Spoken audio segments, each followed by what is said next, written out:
Greetings, viewers. Today we're here with our Uncle Bill here from Florida. So he thinks it's very cold, which it is, but he was given the opportunity to rent this here BMW X7 40i X-Drive, and we're here to tell you a bit about the car and what we think of it so far after the past couple days.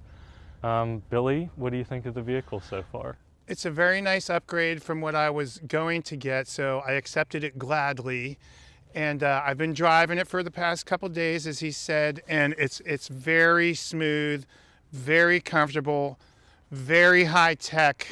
I'm still getting used to the tech as I drive a 2014 Silverado, and it's very nice to drive. It has all the bells and whistles you ever thought of.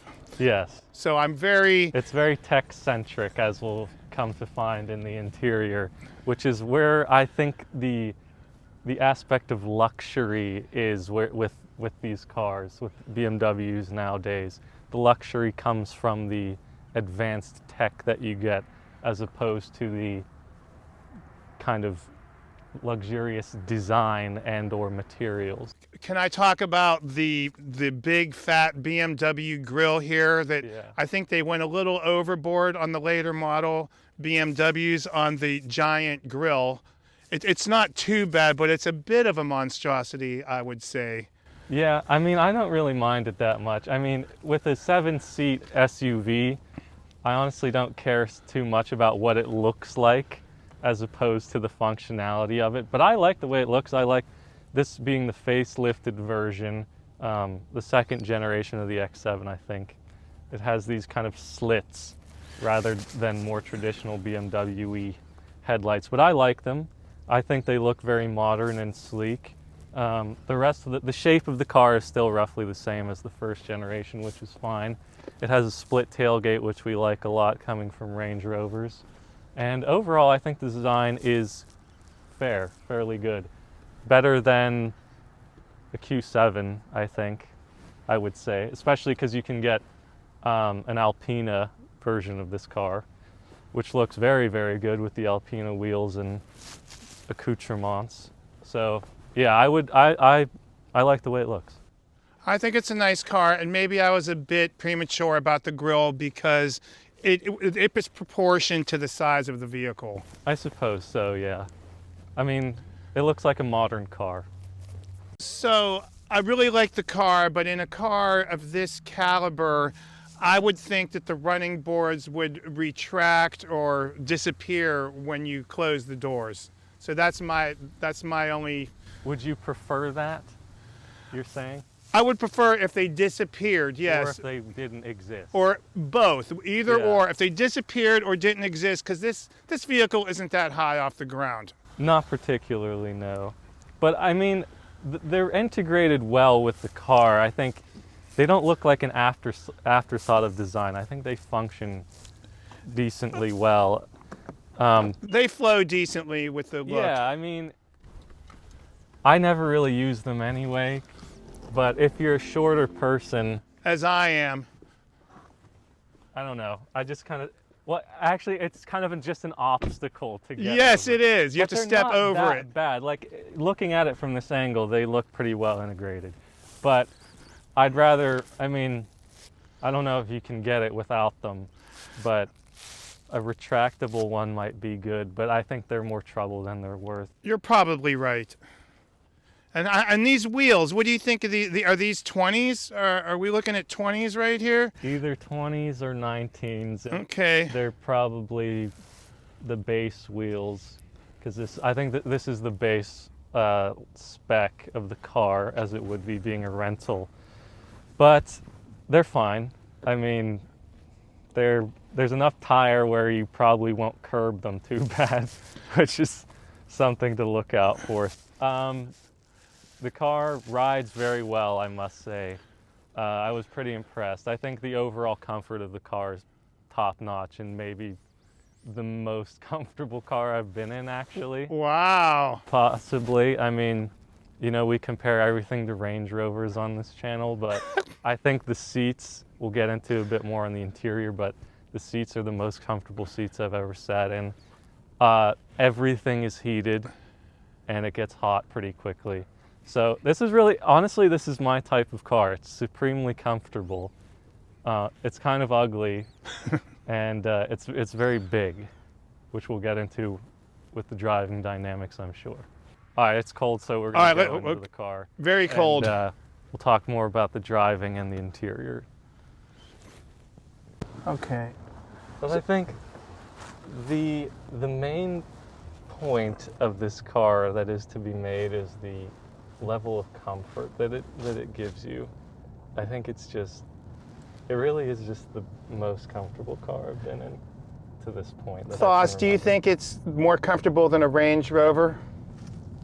I don't want to say yes, but I mean the seat is very comfortable. Must be mentioned that the armrests on either side of you are also heated. And the steering wheel also. The steering wheel, but that's not super crazy. But the armrest being heated is very cool. It really is. I'm actually on fire right now, so I'm going to turn this down. Everything, though, having to do with the climate control is done through the screen, which is it's not as bad as you might think, actually. I would prefer there to be buttons for things like the heated seat and just like a knob to turn the fan speed up or the temperature. But I mean, it is what it is in 2024. I think this is a 2025 model. It has 8,000 some miles on it. Yeah, it's quite the spring chicken. But for multimedia and stuff, you still get this BMW rotary knob here, which I think is probably the best system, this iDrive controller that a luxury manufacturer does, because it's tactile, it's familiar, you can move it either way. And there are still these main buttons down here, which I've actually found myself not using. I just would go into the screen, like you go to home here. So do you find, to me as an older guy, I would just touch the screen a lot instead of messing with the knob? Honestly, I agree.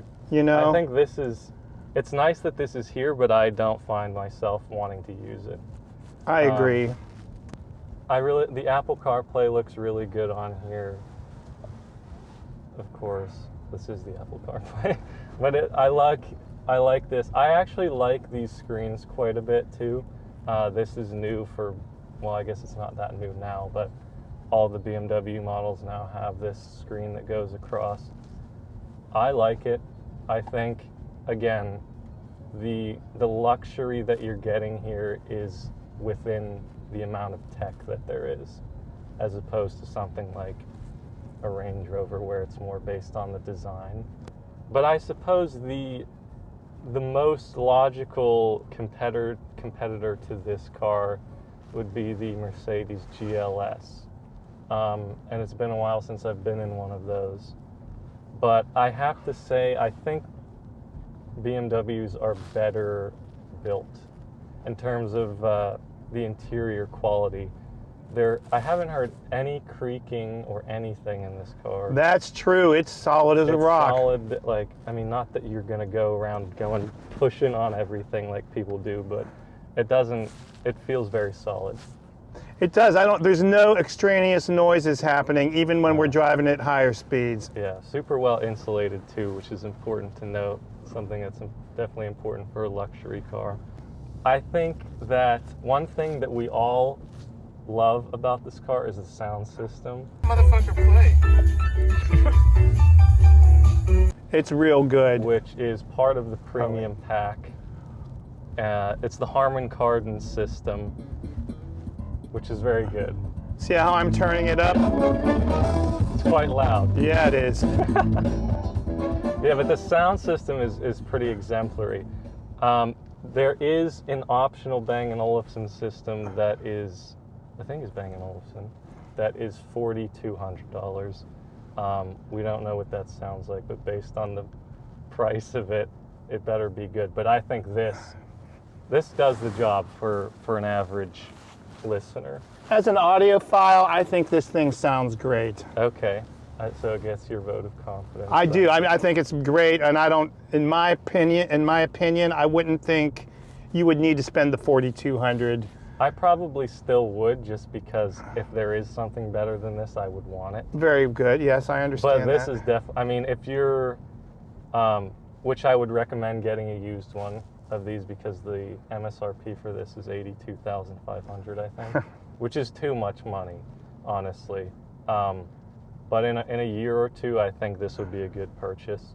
And if you can find one that's well spec'd, maybe it does have the Bang & Olufsen system, then there you go. But the Harman Kardon system is really good. From other BMWs that we've been in with just the base sound system, the base sound system is not very good. But in this particular one, you Yeah. would say it's very good. Yes, this is the Harman Kardon system. So this also comes with the premium package, comes with the soft closed doors as well. How much is the premium package on top of this? I think the premium package is $1,800, which is basically nothing for a $82,000 car. And that's probably the only thing you would need to select. Of course, you could get different wheel options or different paint options. I think this is silver. It's black. It's black, okay. It's like a gunmetal It's something. a metallic black. I think it's Yeah. a metallic black. The wheels are a no-cost option, the ones that are on here, and they're actually 21s. So they're bigger than we thought. The ride, again, is great. Very well insulated. I mean, what do you think about the interior design? I like it. It's all about tech, obviously, but I mean the look of it is pretty high end, I would say, without being overly ostentatious. Mm-hmm. I think it could look better, but again, I think if you buy this car, you're buying the tech over the design. And we talked about this earlier. The BMWs now, I mean, through the range, the interiors are essentially the same. So you're going to get this screen on every car. I mean, the 4 Series will have this. The 4 Series we drove last year had this screen. The seats in that car were terrible, though. The seats in that car. But so that's what I mean. That's a pro and a con of BMWs. The cheap ones will have the same screen and stuff and the design, as will the expensive ones. I'm very happy with the comfort of these seats, I will say. Yeah, the seats cannot be overstated. They are very nice. I would like a massage function on them, Which it does not have. which it doesn't have. And may I also say, this is as low as the steering wheel tilts. I would like it to tilt lower, but it doesn't. It's still good, but I like a lower tilt steering wheel myself. Is that something you can deal with the seat? Yeah, I mean, I think they just only let it go this far down so it doesn't block the screen at all. I see. What do you think about it has a heads-up display. Oh yeah, so there's the heads-up display with your speed and what the speed limit is, a compass heading, and it gets rid of the compass heading if you have your GPS working, and it tells you how far away something is and when to turn on the heads-up display, which I don't think you could see from here. We'll get a shot of that. So, and it's good. I like the heads-up display, but sometimes it almost feels like it's in the way of your field of vision. Am I driving too slow? I feel like It would appear. I got a line of cars behind me. At night, the ambient lighting looks amazing, and there's a bunch of different colors you can choose for that. And one thing we discovered is if you're getting a call, the ambient lighting will do a little thing to indicate that you are being called. There's the arrows on the dashboard here in front of the passenger, which do that, and on the door sills. But I mean, if you're looking for tech, I would say this is your car. This is listen to how quiet this car really is. I mean, I can hear a little rolling noise from the tires, but not much. So personally, I drove this car on the Parkway, and from the airport and everything. It doesn't feel like it's quick, but it is, because all of a sudden, before you know it, you're going 80, and it doesn't feel like anything. Mm-hmm. And we have it keep setting on comfort mode, and in my opinion, I really don't think you need to do sport mode in a vehicle like this. It's plenty taut, and it's comfortable, and when you turn the wheel, it goes where you're pointing it. Mm-hmm. The steering is very light. It is. It's very light, but it's not too light, and you can actually feel the road in it because it is a BMW. Yes, the ultimate driving machine. It certainly is. Yeah. What else did we? Do we justify the cost of this vehicle for what it is? The new price of this vehicle, I don't know if I don't know if it should cost 85. No, It's ridiculous, it man. It's very comfortable, but 85 grand is a lot of money. Yeah, it's too much. Can't you get a used Bentley for 85 grand? Actually, yeah. You know? I mean, like not a bad one. Mm-hmm. Well, let's see. I mean, you could get a used XB7 for that much. What's an XB7? The Alpina version of it. Oh, wow. So, with a quick search on cars.com, just looking at the first ones that pop up, you get a 2022. Well, actually, you can get a 2021 Alpina with 41,000 miles for 80 grand. Which starts at 145 when they're new. Is that something like that? So that's probably what I would do as opposed to getting this. Again, I think that is the first gen, so it's not going to have this fancy screens, but it's still going to get the job done. And again, Did you just change the thing with your finger gestures? I did, yeah. What happened? I went like this, And did it? or like this, and it went back. What did it? So Ro- Ronnie Long. Here, I'll turn it up. Oh, it's not working now. It's disobey. Yeah, it does. It's not the most. Oh, there we go. There.